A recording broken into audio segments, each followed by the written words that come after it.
but for some reason, it just sunk in. Now, I'm about to go to this clip. The governor of New York, Andrew Cuomo, urges people to move forward after New York City subway attack.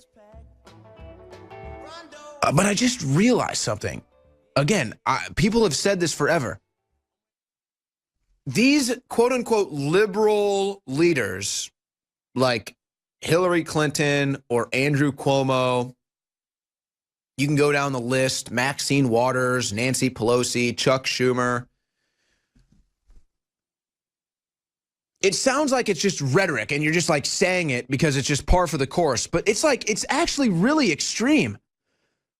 These liberals are the most scummy, corrupt people out there. The entire thing is an act. That's what it is. I don't know why it didn't just hit home until I'm about to play this clip of Andrew Cuomo.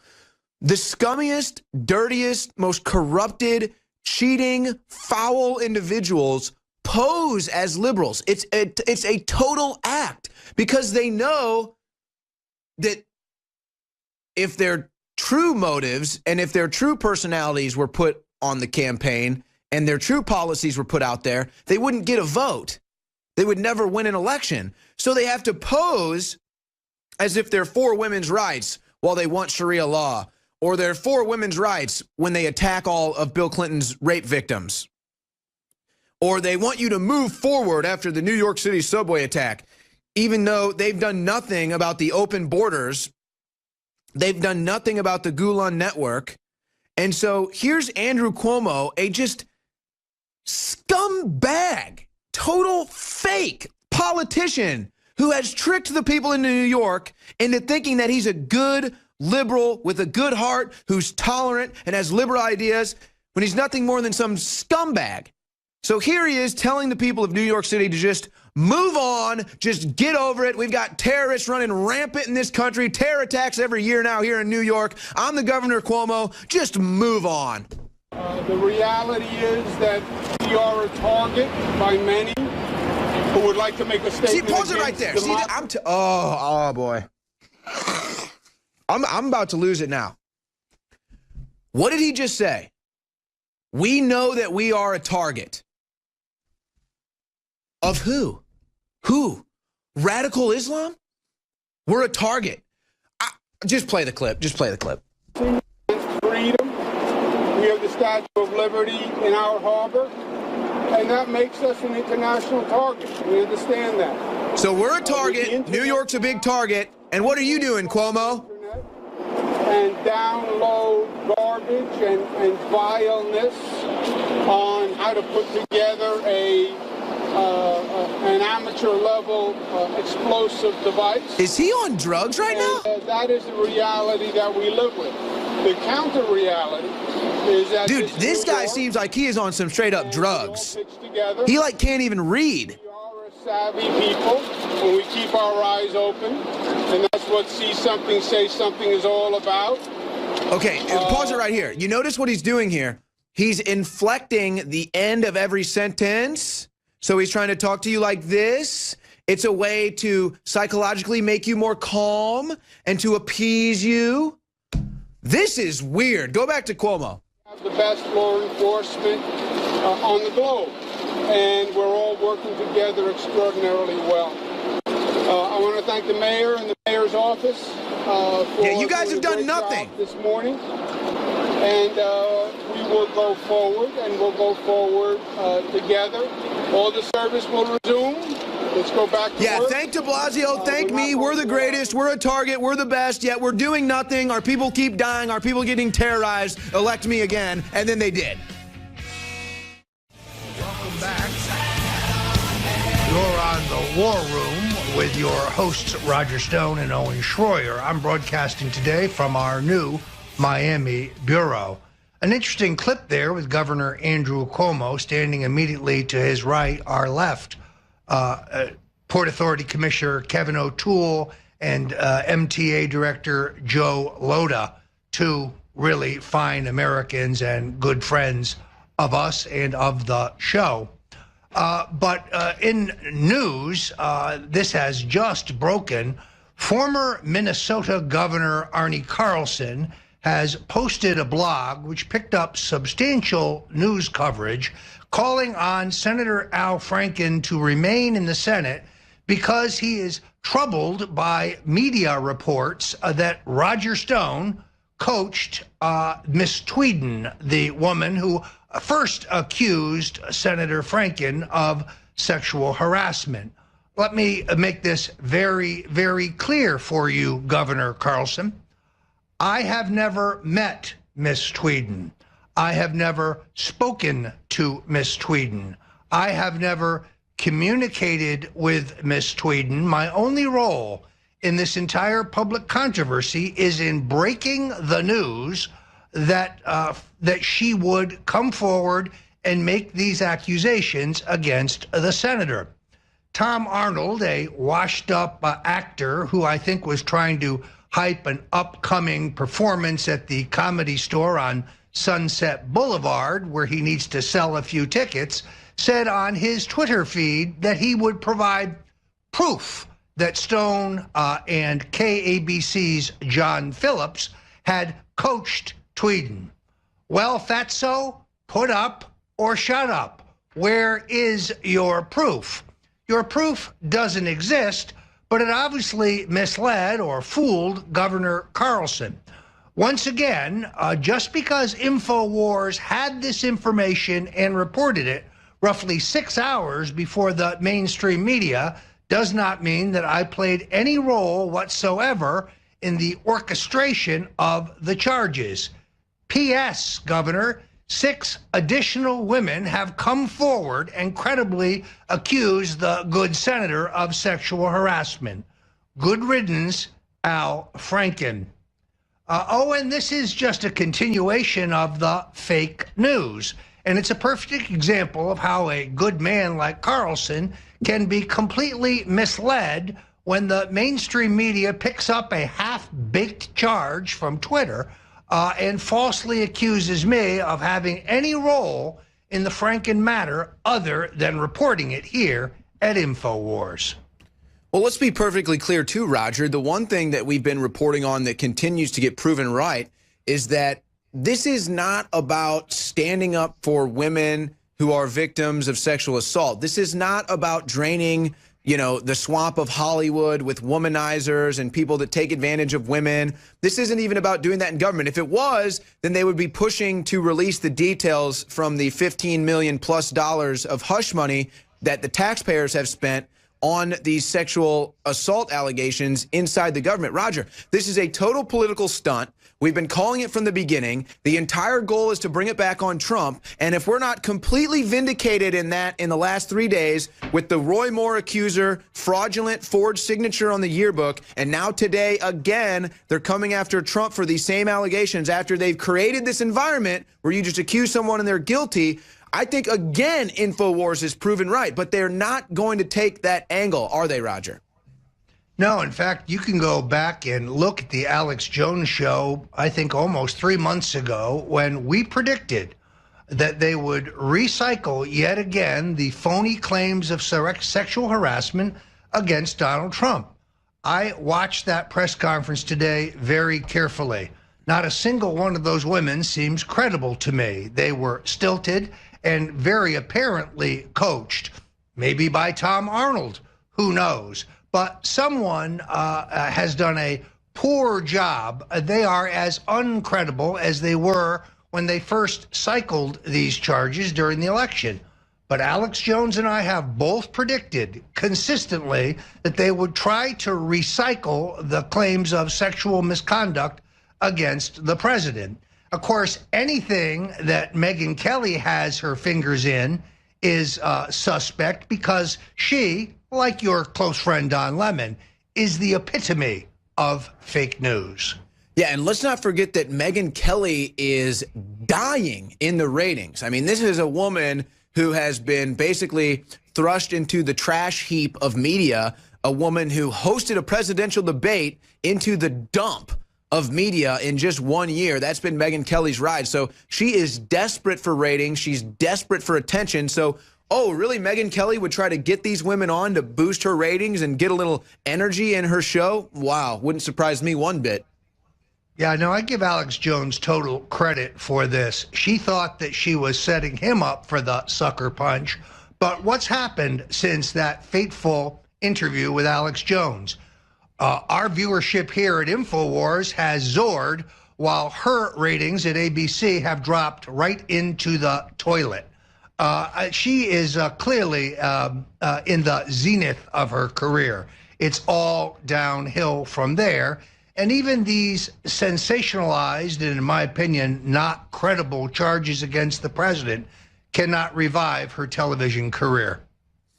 Yeah, I think that unfortunately she has just burned way too many bridges. She burned the conservative support she had. The liberals never liked her. I don't know why she thought that she could go over to that side of politics and be embraced, but that totally failed. But Roger, I got to be honest, you said her career's in the toilet bowl. The toilet bowl is still about, 6 to 10 inches above the ground. I mean, she's in the sewer. She's in the dump. She is not even in the toilet bowl. She's been flushed.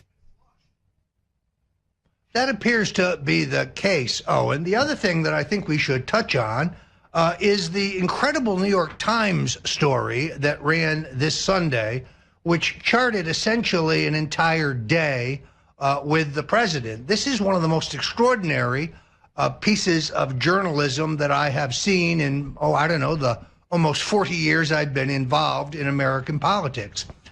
There were many laudatory things in this story, but there were even more revelatory things in this story. The most revelatory to me was the fact that Judge Jeanine Pirro, a good friend of mine, a former prosecutor, and one of my favorite hosts at Fox, met with the president and outlined with him in detail the bias and illegitimate tactics being used by Robert Mueller and former FBI Director James Comey. In that meeting, the White House Chief of Staff, John Kelly, told Judge Pirro she was not helping the president by bringing this information to his attention. I say bravo for you, Judge Jeanine. You did exactly the right thing. Consistent with my interviews last week with the Washington Times and the New York Daily News, as well as Newsmax, I believe the president's lawyers are sleepwalking him to the gallows. I believe that the strategy of unilaterally turning over hundreds of thousands of documents from both the White House and the Trump campaign, without even in some cases reviewing them, is merely giving Mueller the rope he needs to seek to hang our president. Now, we already know that Mueller is entirely capable of fabricating charges out of thin air. In this case, he has more than thin air to work with. Well, and essentially what they've done with this thing, it's like if I accused Roger Stone of speaking to Martians, so I'm going to investigate every investment Roger's ever made, and then if he tells me he invested on Tuesday, but it turns out he actually invested on Wednesday at 12:01 a.m., well, we got you. We busted you. And that's exactly what Mueller's doing. We're going to have Roger Stone on the other side. Do not go anywhere. This is the War Room, the latest White House intrigue. We're talking about it. Don't go anywhere. Welcome back. You're on the War Room here at InfoWars, and it's a perfect time to remind you that you can do all of your Christmas shopping at the InfoWars.com store. Now, as Alex Jones likes to say, this is a 360 win. You get the very best all-natural products, First Amendment-oriented T-shirts, books, and other products. And at the same time, you help us finance the expansion and superior investigative reporting here at InfoWars. Believe me, the Christmas sales are off the charts. 50% off on Brain Force Plus, my favorite product. Now get a case of this and send it to your favorite libtard because they need it even more than we do. But you have also the entire Super Blue fluoride-free product line at 50% off. These are real favorites in the Stone household, particularly the Super Blue fluoride-free toothpaste. In my experience, this is perhaps the best whitening toothpaste you can find on the market, and it's at 50% off, along with all of the Super Blue fluoride-free products. So for the very, very best oral health, and to see how the halogen iodine works far superior to almost anything you could buy at the local drugstore, go to the INFOWARS store now and place your order. You buy 2 original Super Blue toothpastes and you get a free Super Blue bubble gum, which sometimes the younger members of our family like better than the original. But believe me, folks, you can help yourself and you can help INFOWARS by going to the store now to do all your Christmas shopping. The other thing I wanted to mention here, Owen, that I think is most revelatory about this extraordinary New York Times piece that ran this Sunday was the affirmation again that you get tomorrow's news today at INFOWARS.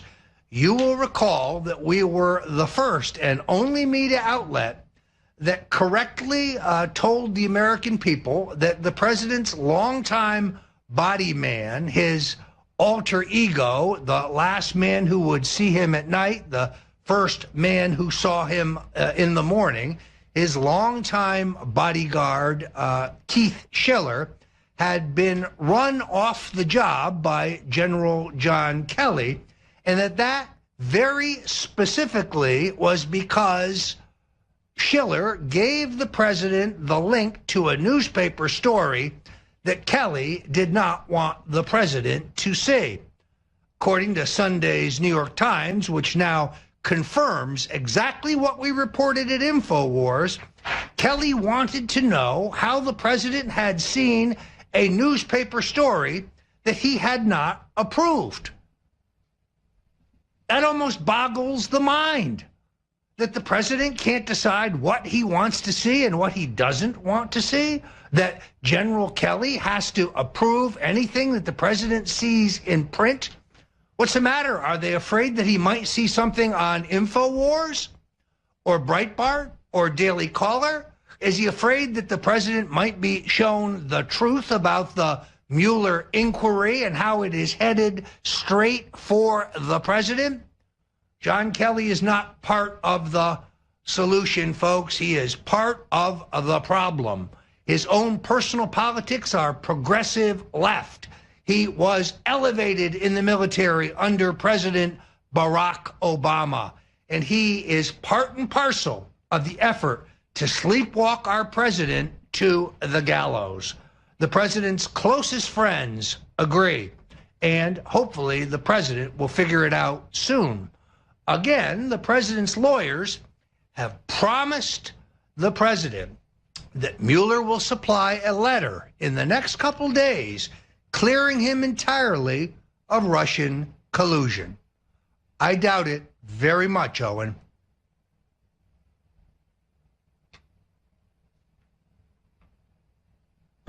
Can you hear me?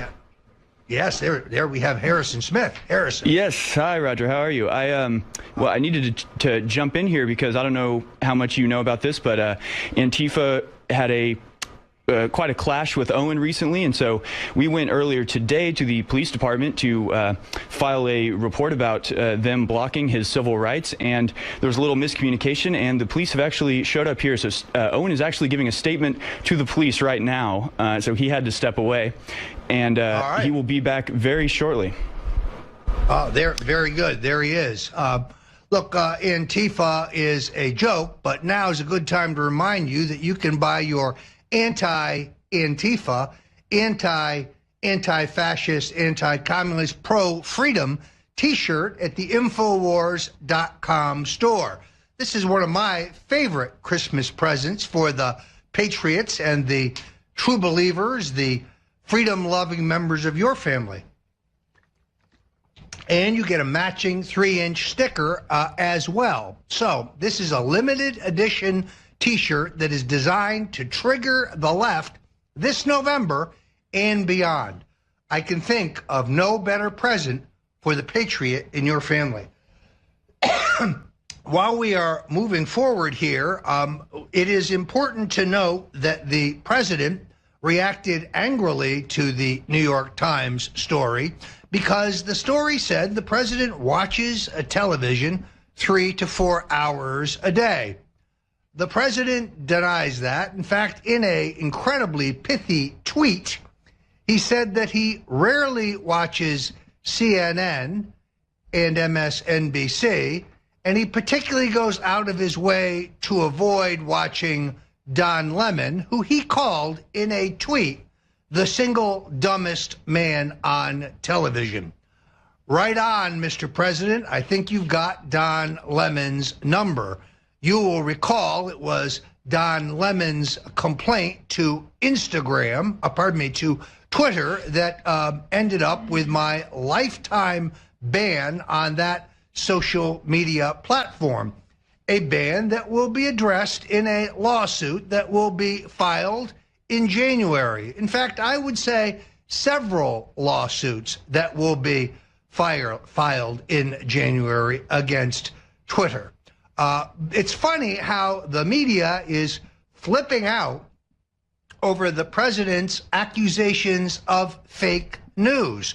Watching today's White House news briefing was warming to the heart to see the elites on the receiving end of the attack for a change. So in any event, you're here at the War Room, and if Owen Schroyer is not in custody, he'll be back with me shortly. In the meantime, folks, pardon me, do your Christmas shopping at the INFOWARS.com store and help us with this expansion. I'm Roger Stone, and I'll be right back. This just in at the War Room, Pastor Mark Burns of Easley, South Carolina, literally saved the president's life today. While Burns was meeting with the president in the White House, he noticed a large, white, and therefore poisonous spider running up the president's back towards his head. The fast-thinking Burns hit the president on the back, killing the spider, shocking everyone in the room and putting the Secret Service on high alert. Everyone jumped, and then Burns explained, "We have just gotten a photo of the dead spider, but when Pastor Mark Burns says to the president, 'I've got your back,' he really isn't kidding." Joining us now, pardon me, from Orlando, Florida, the editor of the Central Florida Post, Jacob Engels. Jacob Engels is a young, crusading investigative journalist that we have featured here at InfoWars previously because of his fearlessness in the fight against George Soros. And he has broken a number of big stories in the past year. Jacob Engels joins us now. Jacob, welcome to the War Room. It's great to join you, Roger. So, Jacob, you have gone toe-to-toe with the Soros machine right there in Seminole County. Tell us how that unfolded, because I think it's important that the InfoWarriors know that Soros isn't just interested in infecting national policy with his atheistic, godless, globalist views. He's working at the local level as well to pervert our government. Lay it on us. Absolutely. What we discovered locally in Central Florida and Orange and Osceola counties actually was that George Soros financed a Black Lives Matter, very leftist, activist prosecutor to run for state attorney. She ended up winning with $1 million or so from George Soros, but the financial support for that individual did not stop there. He continued to funnel money from numerous organizations under his control to support financially the husband of the now prosecutor in Orange and Osceola County and to support her financially for a continued period after the election. So not only does he embed in these local elections, he continues his support for these candidates through political committees and no-process grants from nonprofits. So when he latches on to a candidate and people think it's over at the election, it's not over. He continues to support them and manipulate them. And interestingly enough, this lady, first act as state attorney, she did not charge death penalty on a cop killer. So George Soros infects local politics. He's doing it on the local level, not just on the national level. Well, and as I recall, so people know, that in Florida, a state's attorney is like the county prosecutor, a very a powerful job. But you, Jacob, as I recall, were actually threatened by the Soros machine when your crusading local newspaper, local website, the Central Florida Post, published an expose on Soros's control of the local prosecutor.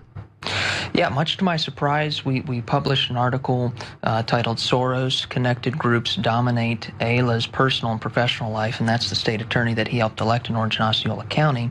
And I got an email from his press shop threatening to sue us if we did not take down the article. And I don't think he quite understood that I'm the editor, writer, everything from the janitor to the president of my publication. So I said, no, I'm not going to do that unless you can provide me evidence that my claims and the assertions I made in the article were false. He provided no such information. Then he threatened to talk to my editor and go to my boss. And I said, well, that's me, and I'm not taking it down. So they try to bully through means of lawsuits, through personal intimidation, and I thought it was quite hilarious that George Soros was even worried about Central Florida Post, but I'm glad we put it on the map. Well, it's extraordinary. As I recall, the local prosecutor, the state's attorney that he successfully elected, has been crusading against the death penalty since the time of her election. It's a perfect example of why Soros has to be watched not only at the federal level, but also in our local politics. Now, you also had, as I recall, a breaking story regarding the Kelly Anthony case. Why don't you lay that out for the InfoWarrior audience? You know, it's kind of funny because the state attorney previous to this Soros-backed candidate was Jeff Ashton, and everybody remembers him for scrubbing the Casey Anthony verdict. This is a guy who could not convict a clear case of Miss Anthony killing her child or being suspected of killing her child, and I uncovered the fact that he was on government time, and this was in 2015 when the Ashley Madison hack happened, that on government time he was visiting the extramarital affair website. He was visiting adult friend finder Ashley Madison on government time. So this was way before all the stuff is breaking now, where we're seeing in politics and Hollywood everything from pedophilia to sexual harassment. So I destroyed the Casey Anthony prosecutor, which gave way to Soros electing this Black Lives Matter activist prosecutor. So I'm a little to blame on dealing with this problem with Soros, but Orange County has had a tough row in prosecutors the past two go-arounds, and the current one, Aramis Ayla, Soros-backed candidate, is being sued left and right. She's spent close to $500,000 taxpayer funds on fancy attorneys and D.C. press shops to explain away the fact why she's not charging death penalty. This is the cancer that Soros brings to local politics that ended up costing people hundreds of thousands of dollars and probably millions of dollars by the time her 4-year term is over. Of course, the way Florida politics works, the former prosecutor, Jeff Ashton, is now what? Running for judge. You see, they never go away. These career politicians go from office to office, but they never go away. Do you think that Ashton's campaign will be harmed by the revelations that he was visiting Ashley Madison and other adult-oriented websites on government time? Absolutely, because the one thing that we don't know is we don't know how many hundreds of men and women he contacted, because he was seeking group sex on one of the accounts, and he talked about having an extensive toy collection and some very lurid things that he was wanting to do with other people. So we don't know if he contacted 100 people or 500 people through this app. So if he were to become judge, it's a very serious case of a conflict of interest. Who's to say that somebody that he propositioned for sex with or without a financial incentive could appear before him in court? And until he releases all of the messages and all of the communiques he had with those individuals on those extramarital affair and adult websites, I don't think he really has any business even being a candidate. So there you have it. Jacob Engels from the Central Florida Post. Check out their website. This is a fine libertarian-oriented publication with a growing influence in Central Florida. And Jacob Engels, one of the very best young investigative journalists in the country. Now, I myself am a libertine, but Jeff Ashton, not on government time and not while you are running or holding public office. Jacob, thanks so much for joining us here on The War Room. It's been a great pleasure. The energy is just amazing here at the INFOWARS headquarters. Welcome back to the War Room. Here's an update on that Oval Office incident that we reported only minutes ago. We have determined that the spider that was crawling up the president's back was a yellow sac spider. There's a photo of it. This is a highly poisonous spider. And the president's life would have been in danger had he been bitten. Thankfully, Pastor Mark Burns of Easley, South Carolina, an African-American evangelical pastor who is an early and fervent supporter of the president, saw the spider, acted quickly, clapped the president on the back hard, killing the spider. But of course, the Secret Service jumped. There you see Pastor Burns with the president. God bless you, Pastor Burns. You literally saved our president's life, and we are grateful.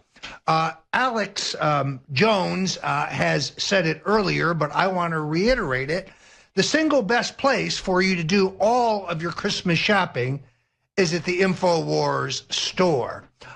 You can not only get extraordinary products at deep Christmas discounts, but you can help us finance the expansion that you see here on INFOWARS. If you are liking the War Room programming, the expanded 10 hours a day, well, we pay for this not because we have some conservative fat cat standing in the wings writing us huge checks, George Soros style. No, we have to depend completely and totally on the patriots who watch INFOWARS. We are completely and totally listener and viewer supported.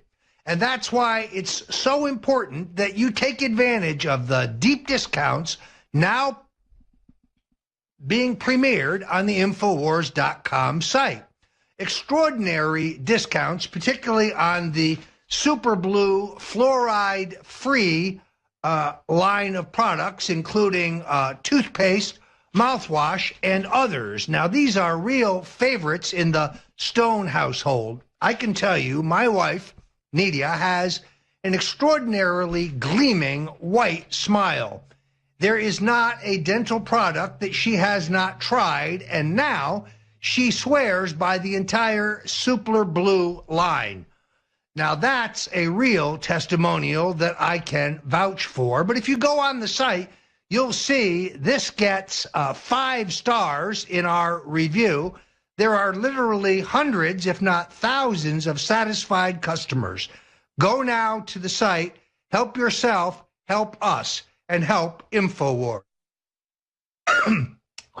Because Owen is still giving his dissertation to the local police over the attack on him by local Antifa activists. Actually, I'm back, Roger, just FYI. Excellent. Most excellent. So, and I still think we have Jacob Engels on board.